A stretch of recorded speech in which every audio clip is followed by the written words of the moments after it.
Olden day స్టైల్లో కందిపప్పు రోటి పచ్చడి ఎలా చేయాలో చూసేద్దాం రండి.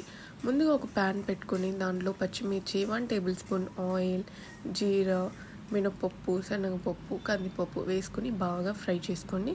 అవన్నీ బాగా ఫ్రై అయిన తర్వాత ఒక గిన్నె తీసుకొని దాంట్లో పక్కన పెట్టుకొని టేస్ట్కి తగ్గట్టు సాల్ట్ వేసుకొని రోట్లో వేసి బాగా దంచండి. కొంచెం దంచిన తర్వాత దాంట్లో ఒక లెమన్ సైజ్ అంత చింతపండు, కొంచెం వెల్లుల్లి, ఒక ఆనియన్ వేసి బాగా దంచుకోండి. అంతేనండి, సింపుల్. చాలా టేస్టీగా ఉంటుంది. చికెన్ బిర్యానీ, మటన్ కూడా ఈ రోటి పచ్చడి ముందు సరిపోవు. ట్రై చేసి మీరు కూడా ఎలా ఉందో కమెంట్ సెక్షన్లో కమెంట్ చేయండి. Thank you for watching. Please do like, share and subscribe to my YouTube channel. ఇలాంటి మరెన్నో ఇంట్రెస్టింగ్ అయిన tasty different variety of recipes నా ఛానల్లో ముందు రాబోతున్నాయి. So please like, share and subscribe to my channel. Thank you for watching. Bye.